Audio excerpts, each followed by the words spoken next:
Great. अब सुनिए, आप लोग क्या करोगे कि पहले हम लोग कुछ ना एग्जाम्पल में, आज की क्लास का पहला चीज होगा names of some of the accounts.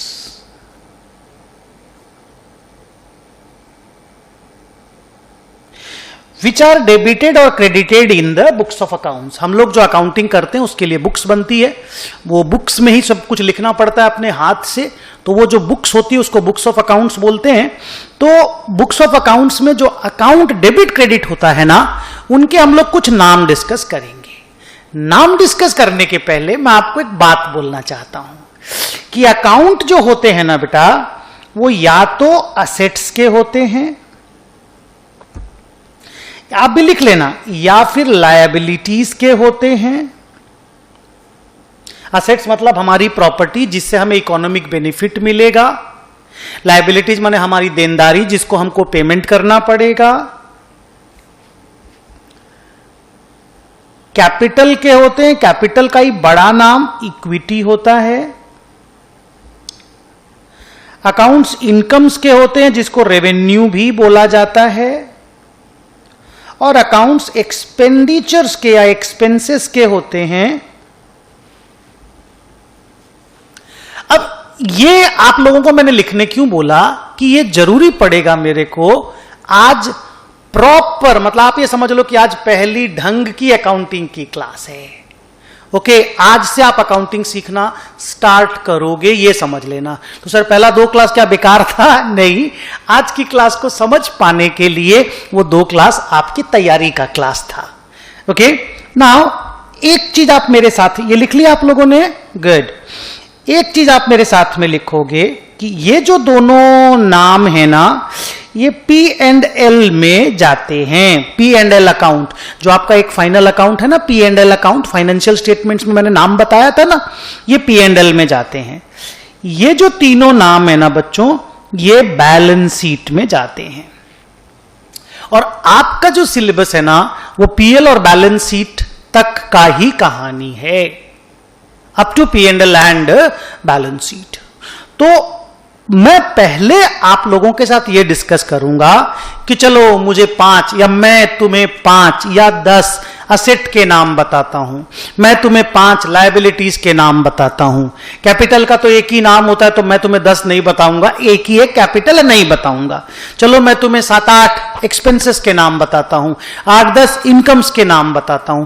धीरे धीरे तुम पहले उनके नाम से दोस्ती करो, उसके बाद वो किस तरह के अकाउंट है, रियल है या पर्सनल है या नॉमिनल है, यहां भी मैंने एक हिंट दिया था, उनसे उनका आइडिया लो। फिर इस गोल्डन रूल को लगा करके डेबिट क्रेडिट करना सीखो। और नहीं तो भी क्या, एंड नहीं तो नहीं, एंड एक मॉडर्न रूल ऑफ जर्नलाइजेशन है या मॉडर्न अप्रोच है, जो रियल पर्सनल नॉमिनल वाला अप्रोच है ना, उसको बोलते हैं ट्रेडिशनल अप्रोच। और एक नया अप्रोच है, जिस अप्रोच से मैं सीखा पूरा अकाउंट्स, उसको मॉडर्न अप्रोच के नाम से जाना जाता है। उस दोनों अप्रोच से हम लोग आज जर्नल करना सीखेंगे। घबराना नहीं है, मैं हूं। जब कुछ पूछने का मन करे मेरे को आकर के पूछो, जब कुछ पूछने का मन करे मेरे को व्हाट्सएप करके पूछो। ये मेरा व्हाट्सएप का नंबर है, इसको लिख कर रखो, 89161। ओके, आइए मैं आपसे बात करता हूं। चलो सर, असेट के 4 नाम बताइए जिन्हें हम बैलेंस शीट में लिखा करते हैं। तो मैं ऐसे 4 वो बना रहा हूं, क्या नाम, कॉलम बना रहा हूं, तो थोड़ा स्पेस बचेगा। या एक काम करते हैं, 2 ही बनाते हैं। आप इसको लिखिएगा, ये बहुत ज्यादा इंपॉर्टेंट है। ओके, अच्छा एक चीज मुझे और लिखना था, असेट का अकाउंट्स होगा, लायबिलिटीज के कुछ अकाउंट्स होंगे, कैपिटल का एक अकाउंट होगा, इनकम्स का n नंबर। अच्छा सुन लो, असेट्स के n नंबर ऑफ अकाउंट्स हो सकते हैं, there can be n number of assets, there can be n number of liabilities, there can be n number of incomes and there can be n number of expenses. सुनो, एक बात बोलना था, देखो, भले आप साइंस के बैकग्राउंड के हो या आप 11th-12th कॉमर्स में पढ़े हुए हो, आपको ये तो समझना ही पड़ेगा कि अकाउंट्स एक बिजनेस एंटिटी का बनता है, और बिजनेस एंटिटी है तो वो प्रॉफिट कमाने के लिए बैठा है। वो या तो माल बना करके बेचेगा या माल खरीद करके बेचेगा। बेचेगा तो ही प्रॉफिट उसको होगा। और या फिर अगर वो रेंटल टाइप का मॉडल में है कि भाई वो प्रॉपर्टी बना करके भाड़ा पे लगाएगा, अलग एस्पेक्ट है, उस पर हम लोग बाद में जाएंगे। तो आपको एक चीज तो समझना पड़ेगा कि भाई प्रॉफिट कमाना है, प्रोप्राइटर की कैपिटल को धीरे धीरे करके बढ़ाना है। हम खुद एक बिजनेसमैन हैं, तो पढ़ाई आप ऐसे करेंगे कि आपका सम है, आपका बिजनेस है, आप ये काम कर रहे हैं, आपने कैपिटल इंट्रोड्यूस किया है, आप राइस का ट्रेडिंग करना चाहते हैं, आपने राइस खरीदा, आपने राइस बेचा, आपने प्रॉफिट कमाया, आपने एसेट खरीदा, आपकी लायबिलिटी आपको चुकाना। इस तरह से फील करोगे तो अगले 10 क्लास के बाद आप वो कंफर्ट लेवल ले आओगे जहां पे आपको लगेगा यस, सुदर्शन अग्रवाल ने हमको कुछ पढ़ाया और हम कुछ समझे। पर give me 10 days, I can assure तुम परफेक्टली अकाउंट्स पढ़ने के लायक बन जाओगे। ओके, चलो भरोसा रखते हैं, स्टार्ट करते हैं। सो मैंने बोला there can be N number of asset के accounts, there can be N number of liabilities के account, N number of incomes के और एन नंबर ऑफ एक्सपेंसेस के अकाउंट। अब अगर मैं आपको बोलूं कि वो जो क्लासिफिकेशन का जो दूसरा स्टोरी है, ये तो एक स्टोरी है ही, जो एक दूसरा वाला स्टोरी है, अनदर क्लासिफिकेशन, अभी नाम बताया नहीं, ये ग्रुप है, अनदर क्लासिफिकेशन, जो ट्रेडिशनल अप्रोच के नाम से जाना जाता है। फिर दोनों को मैं मर्ज भी करूंगा, देखना मजा आ जाएगा तुमको। और ये वाला क्लासिफिकेशन क्या था? ये मॉडर्न क्लासिफिकेशन, मॉडर्न अप्रोच। मेरे को अकाउंटिंग मॉडर्न अप्रोच से समझ में आई। ट्रेडिशनल अप्रोच भी बहुत आसान था, जो बाद में बहुत आराम से समझ में आ गया। तो मैं तुम लोगों को दोनों पढ़ाऊंगा। अनदर क्लासिफिकेशन क्या है बोलो तो? Real, personal, nominal.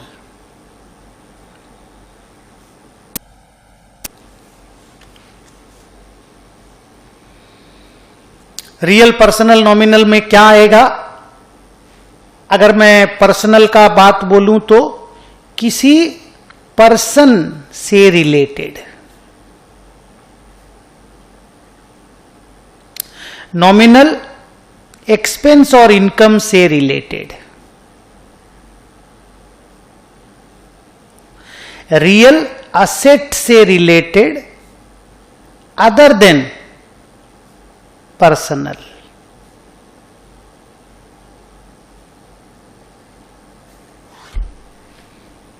ऊपर में चीजों को अगर थोड़ा सा 2-3 लाइन लिखें तो असेट हो गई हमारी प्रॉपर्टीज, जिससे हमको फ्यूचर में इकोनॉमिक बेनिफिट मिलेगा, जो हो तो हमें अच्छा लगता है। लायबिलिटीज हो गई हमारा ऑब्लिगेशन, हिंदी में बोले तो देनदारी। कैपिटल हमारा अपना मालिक का पैसा।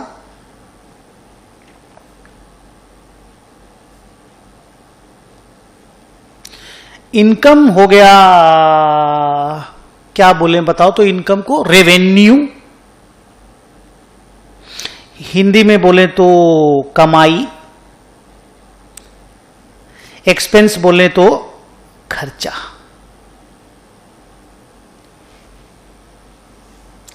ये एक बार आप लिख लोगे ना बेटा।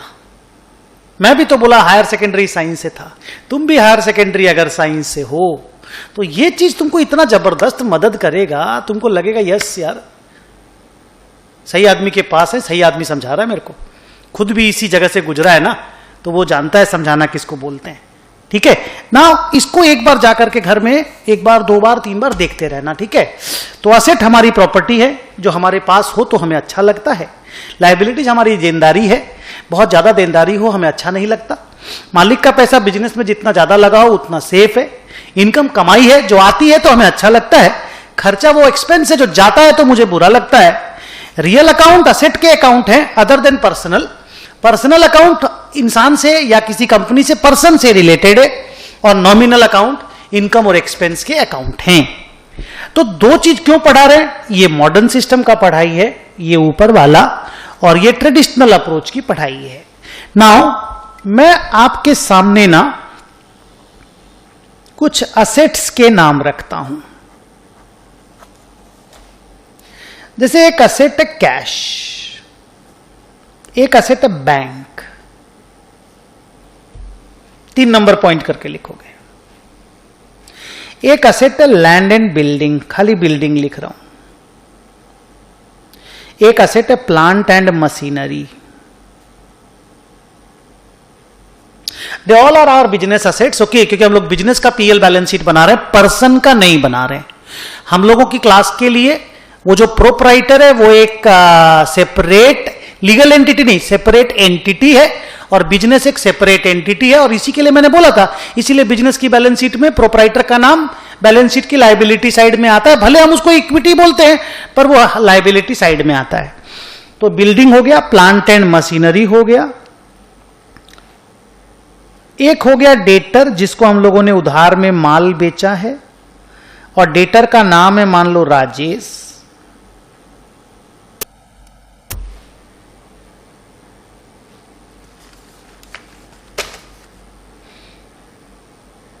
एक बार के लिए इतना ही। They all are our assets, they all are our assets. एक और नाम दे देते हैं, स्टॉक।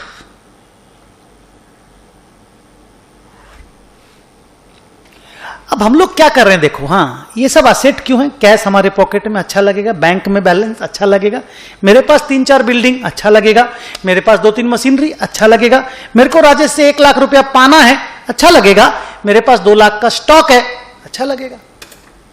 एक चीज मैं आपको बताता हूं, ये कोई भी असेट हो, ये तुम्हारे पास आए इसके लिए तुम्हारा पैसा लगेगा, ये फ्री में तेरे पास नहीं आता भाई साहब। आज एक बिल्डिंग है वो फ्री में नहीं बनी है, तुमने पैसे लगाए हैं। मशीन फ्री में नहीं बनी है, तुमने पैसा लगाया है। राजेश से फ्री में तुम 1 लाख नहीं पाते, उसको तुमने 1 लाख का माल बेचा है। स्टॉक जो तेरे पास 2 लाख है तुमने खरीदा है, पैसा लगाया तेरा। तो एक चीज मान के चलिएगा, to acquire asset we have to pay something, we have to invest. रुपया का आउटफ्लो होगा ना तो ही असेट आएगी घर में। आपके पास मोबाइल फोन है, पैसा लग के आया ना। अच्छा, फ्री में आता है मोबाइल, तो उसकी अकाउंटिंग कैसे होती है मैं पढ़ाऊंगा, अभी हड़बड़ाना मत, 10 क्लास के बाद पढ़ेंगे। तो ये जो 6 नाम मैंने बोले ना बेटा, ये 6 असेट के नाम है। अब इसमें क्या है, ये जो कैश है ये रियल अकाउंट है। देखिए, अकाउंट्स ऑफ असेट्स। ये जो बैंक है ये पर्सनल अकाउंट है। अब आप बोलेंगे सर बैंक पर्सनल अकाउंट कैसे हो सकता है? Answer is ICICI bank. तो आईसीआईसीआई बैंक एक नाम है ना, एचडीएफसी बैंक एक नाम ही तो हुआ ना। तो मान लो एचडीएफसी बैंक में मैंने 1 लाख रुपया जमा किया, तो 1 लाख रुपया हम एचडीएफसी बैंक से पाएंगे ना, क्योंकि मैंने 1 लाख रुपया जमा किया है, तो हम उससे पाएंगे। तो उससे पाएंगे तो किससे? किसी आदमी से, किसी लीगल पर्सन से। अगर मान लो जिंदा आदमी नहीं है तो आर्टिफिशियल पर्सन है, लीगल पर्सन बोलते हैं हम लोग आर्टिफिशियल पर्सन को। तो एचडीएफसी बैंक में मेरा सच्ची में अकाउंट है, तो एचडीएफसी बैंक में अगर मेरा 1 लाख रुपया जमा है तो हम एचडीएफसी बैंक से वो पैसा पाते हैं। एंड एचडीएफसी बैंक से पैसा पाते हैं तो ऑलमोस्ट लाइक राजेश से पैसा पाते हैं। तो राजेश अगर पर्सनल अकाउंट है तो एचडीएफसी बैंक भी, नया नया चीज सीखते जाना, एचडीएफसी बैंक भी पर्सनल अकाउंट है। Got it? बिल्डिंग एक रियल अकाउंट है, प्लांट एंड मशीनरी एक रियल अकाउंट है, राजेश एक पर्सनल अकाउंट है, स्टॉक एक रियल अकाउंट है। देखिए, राजेश पर्सनल अकाउंट है, समझने में थोड़ा भी प्रॉब्लम नहीं है, राजेश लिखा हुआ पर्सन। पर बैंक पर्सनल अकाउंट है तो वहां आपको समझना पड़ेगा artificial person, legal person. Not a जिंदा पर्सन जो सांस लेता है। मैं सांस का आवाज किया आपके सामने, वो एक जिंदा आदमी सांस नहीं लेता है, लेकिन वो कानून की नजर में सांस लेता है। वो लीगल एंटिटी है बैंक। ओके, तो bank account is a personal account. तो अब ना मैं आपको रियल पर्सनल नॉमिनल अकाउंट का स्टोरी भी सुना रहा हूं, असेट लायबिलिटी का स्टोरी भी सुना रहा हूं। अच्छा, अब अगर मैं आपको यह बोलूं, लिख लिया सबने, ग्रेट। अब मैं आपको यह बोलूं, चलो लिखते हैं names of some liabilities account. Liabilities, सारी लायबिलिटीज पर्सनल होती हैं। क्या? पर्सनल। किसी को ना किसी को पैसा चुकाना होता है। तो all liabilities are personal in nature. Liabilities real नहीं होती, लायबिलिटीज पर्सनल होती हैं। असेट रियल और पर्सनल दोनों होता है। तो कुछ असेट के नाम जो मैंने बताए, asset modern way of doing accounting, real personal traditional way of doing accounting, same will result into, they will result into same conclusion, don't get worried. तो असेट रियल और पर्सनल हो सकता है, रहने दो, देख तो रहे हो रियल और पर्सनल ही तो है। लायबिलिटीज में क्रेडिटर, जिससे मैं माल खरीदता हूं, मान लो मैंने क्रेडिटर, मैं दिलीप से माल खरीदता हूं। लायबिलिटी बीज लोन, मैंने बी से लोन लिया है, तो बी तो है ही नाम लिखा हुआ। लायबिलिटी बैंक लोन, बैंक से मैंने लोन लिया। एक बार ये तीन ही रहने दो।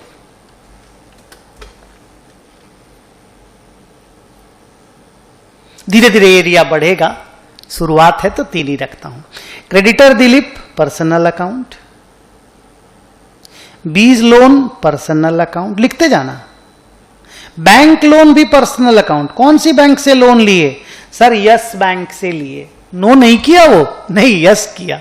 यस बैंक से लोन लिए और यस बैंक को चुकाना है।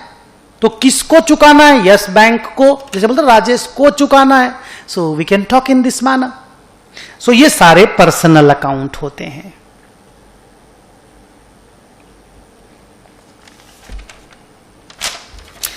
कैपिटल में लिखूंगा नहीं, capital is always a personal account. A is capital, business हमारा है तो हम लोग सब ए हैं आज की क्लास में। ए इज कैपिटल, मैं लिख नहीं रहा हूं।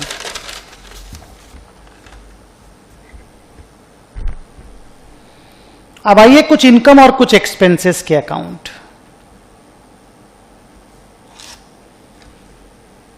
सारे इनकम के अकाउंट नॉमिनल होते हैं। नॉमिनल, खाली परचेज एंड सेल जो होता है ना, उसमें दो चलता है, पर हम लोग नॉमिनल बोल के ही पढ़ेंगे। मैं बताता हूं थोड़ी देर के बाद। तो आइए कुछ इनकम्स के नाम लिखते हैं, जैसे rent received,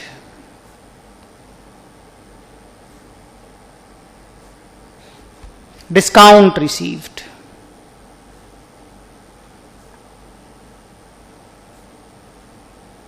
sales,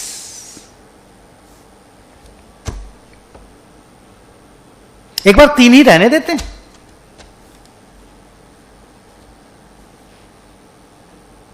interest received, एक और लिख देता हूं।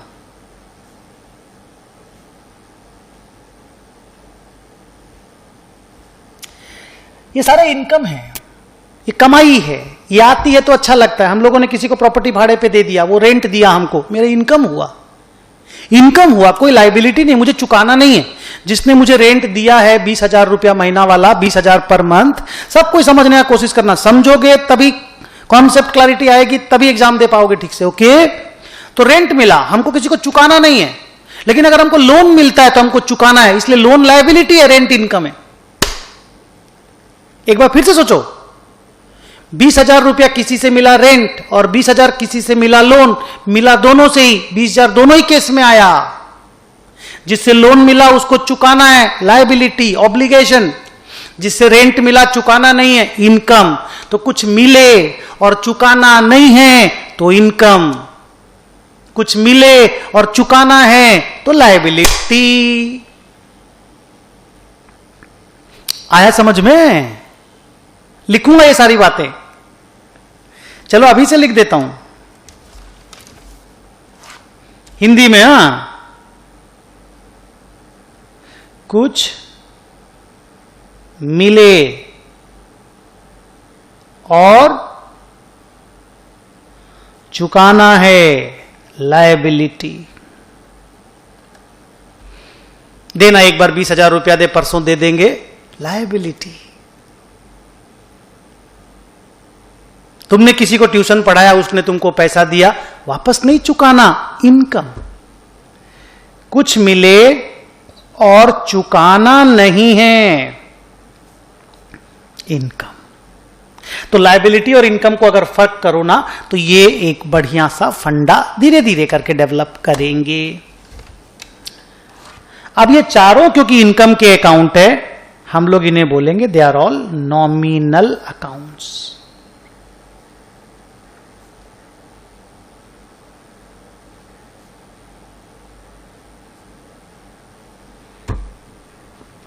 सेल्स को ना कई लोग रियल भी बोलते हैं, हम लोग बोलेंगे नहीं, मतलब कोई बोलेगा हम मान जाएंगे, बहस नहीं करेंगे, because accounting is an art of recording, not science. एक ही चीज का दो व्यू हो सकता है अकाउंट्स में, साइंस में नहीं होता है। इसीलिए अकाउंटिंग की साइंस ऑफ रिकॉर्डिंग कभी नहीं लिखा गया, आर्ट ऑफ रिकॉर्डिंग लिखा गया है। यहीं से आप देखिए दो दो व्यू मिल रहा है आपको। अब नॉमिनल क्यों बोलते हैं भाई, इनकम का अकाउंट है इसलिए नॉमिनल बोलते हैं, इनकम है। रियल क्यों बोलते हैं कि debit what comes in credit what goes out का कॉन्सेप्ट दिए थे रियल के लिए, तो यहां गुड्स चला जाता है। When we sell goods goes out, तो गुड्स गोज आउट। अब ये देखो गोज आउट रियल, ये देखिए यहां पे गोज आउट रियल।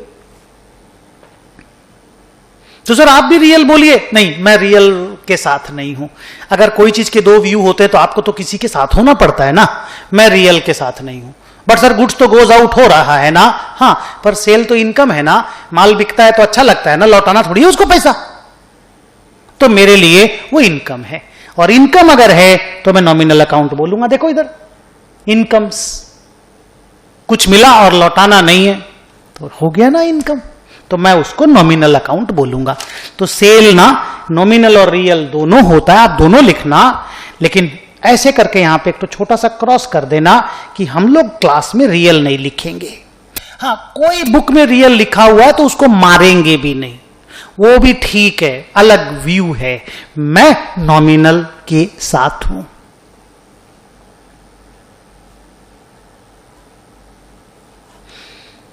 आइए कुछ एक्सपेंसेस के नाम लिखते हैं।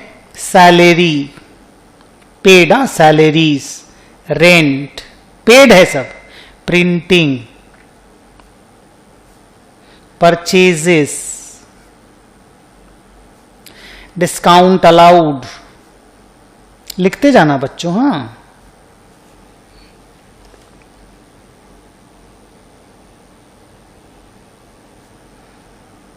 ट्रैवलिंग, एक बार इतना ही रखते हैं और क्या, हो गए 6 नाम। सैलरी किसी को पे किए, अब क्योंकि मेरी नजर में तो ऑल एक्सपेंसेस है तो सारे नॉमिनल अकाउंट है, तो बहस करने का मुद्दा ही नहीं है।